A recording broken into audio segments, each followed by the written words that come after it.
Pasukan Ukraina berhasil membebaskan kota Liman di Ukraina Timur.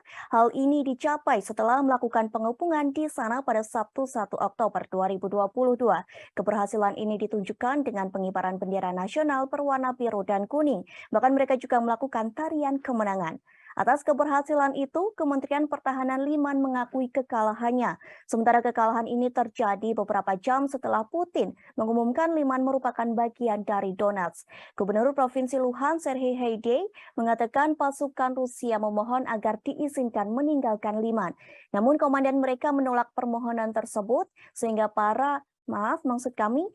pasukan Rusia hanya memiliki 3 pilihan. Pilihan itu diantaranya melarikan diri, mati bersama, atau menyerah begitu saja. Diketahui Liman merupakan kota kunci di Donetsk. Bagi Rusia, kota tersebut sebagai pusat logistik dan transportasi bagi militer Moskow.